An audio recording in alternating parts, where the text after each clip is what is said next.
Global infrastruktur itu terdiri dari komponennya apa aja ya? Nah, ini gampang. Global infrastruktur. Artinya secara konsep infrastrukturnya sama.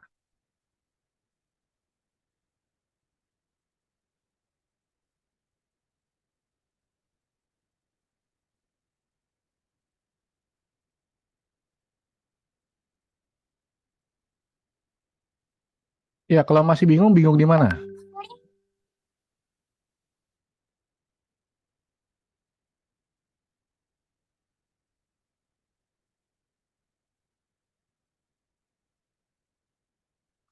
Oke.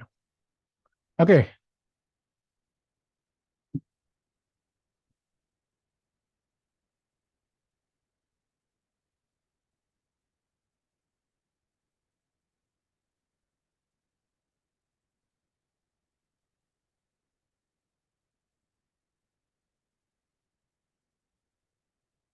Ya, kalau kita bicara global infrastruktur, berarti komponennya pertama ada yang namanya region, ada yang namanya AZ, ada yang namanya PPC.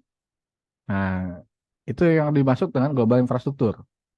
Jadi kalau Alexa udah ini service ML ya, service ML, organization buat banyak user ini nggak masuk. Lexel itu buat VPS, tapi ini versi kecilnya dari Beanstalk, Elastic Beanstalk, Lexel. Jadi kalau Beanstalk agak lebih ribet, Lexel jadi solusi. Jadi jawabannya adalah region. Oke, next.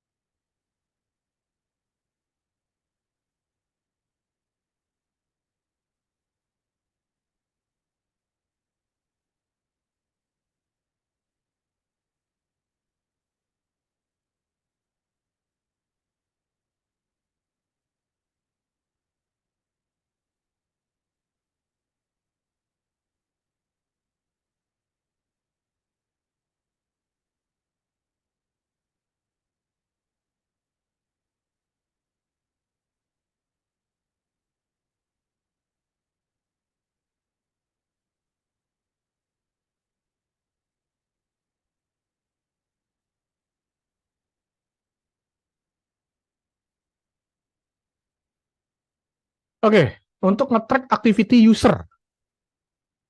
Track activity user, bukan resource. Hati-hati. Kalau kita bicara resource, berarti jawabannya adalah CloudWatch. Ingat, ini resource dan aplikasi. Nah, ini sedikit tips ya. Kalau teman-teman bingung, ketik aja namanya. Ini ada kata kuncinya. Kalau CloudTrail ini baru user. Track user activity. Jadi sebenarnya CCP itu gampang ya. Service ini nggak tahu, ketik aja di sini, nanti ketahuan. Oh, ini buat ini. Gitu.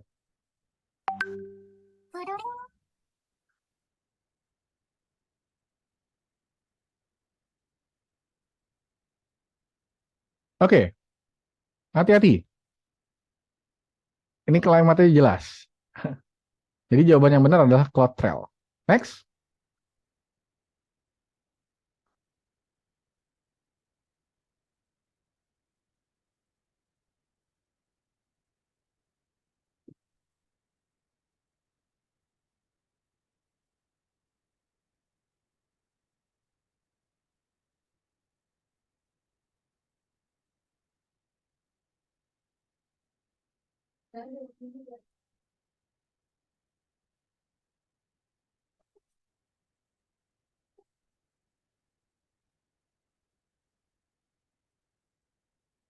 Oke, kalau ada kalimat-kalimat decouple aplikasi komponen, kata kuncinya ini, teman-teman bisa langsung nembak ke dalam SQS.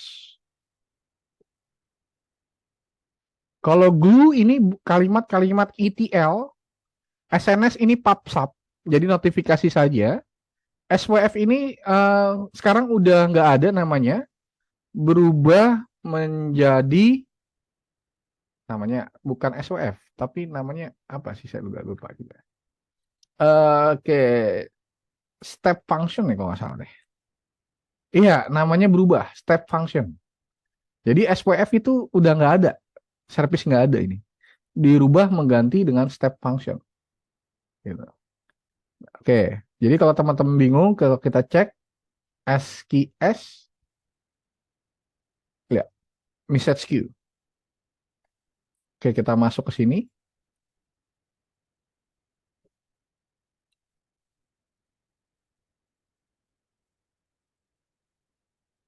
Lihat, teman-teman bisa menggunakan queue untuk melakukan decouple tuh kalimatnya tuh. Decouple. Oke. Dan dia masuk ke dalam microservice atau server aplikasi yang ke prosesnya. Nah, jadi kalau misalnya di sini nggak keluar nih, SQS itu apa sih? Misalnya manage message queue. Masuk aja ke menunya. Nanti ada bacaannya di sini. Jadi kalau nggak hafal service, wajar. Karena service memang banyak. Oke, next.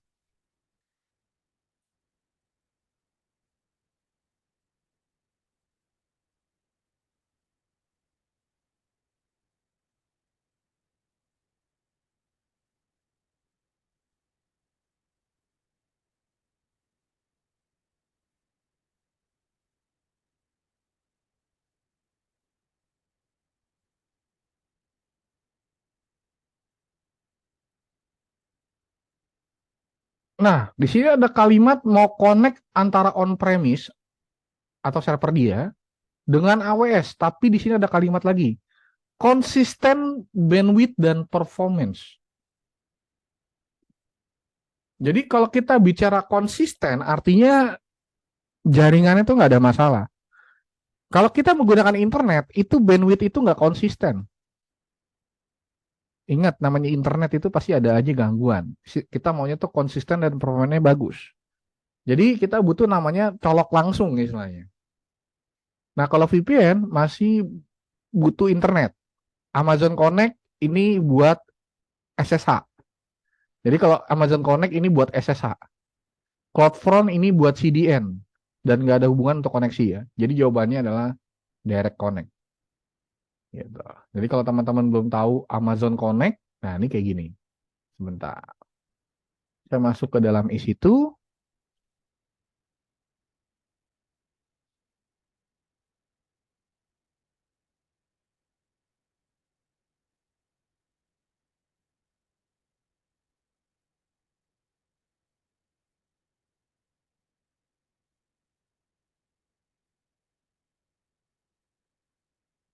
Ini yang disebut dengan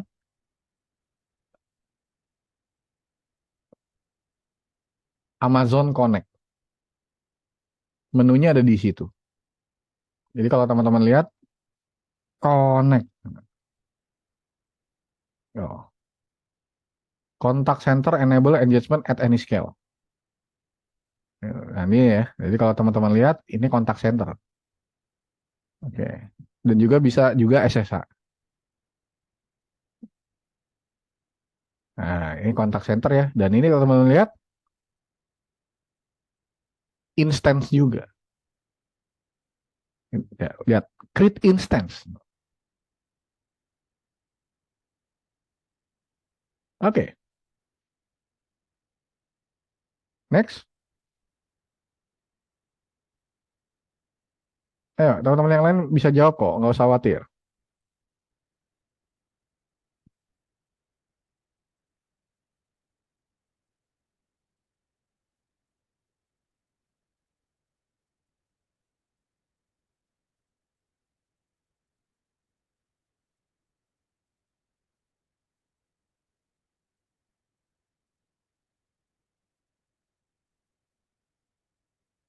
Oke, ini pilih dua. Benefit dari AWS Cloud. Kita harus tahu dulu security of the cloud sama security in the cloud. Oke, within berarti di dalam. AWS akan manage semua security di dalam cloud. Enggak, ada beberapa yang kita harus setting sendiri. Expense never change dari bulan ke bulan. Ini tergantung pemakaian. Kalau misalnya di bulan depan lagi ada event lebaran misalnya, trafficnya tinggi, kemudian servernya banyak, otomatis tagihannya beda gitu. Kemudian misalnya habis event nggak ada yang kunjungin website, tagihannya akan jadi lebih murah. Oke, kemudian user stop guessing about resource capacity. Ya ini benar, kita nggak perlu lagi ya. Kita bisa menggunakan auto scaling. Kemudian user nggak perlu lagi deploy aplikasi globally. Ini nggak masuk akal. Karena ada beberapa case service kita dipakai oleh global. Contohnya kalau teman-teman lihat Gojek itu udah global. Udah ke Singapura, ke Thailand, ke Filipina, Malaysia gitu. Udah global kan aplikasi Gojek. Jadi salah. Yang benar adalah yang C dan D ya. Jadi kita stop spending money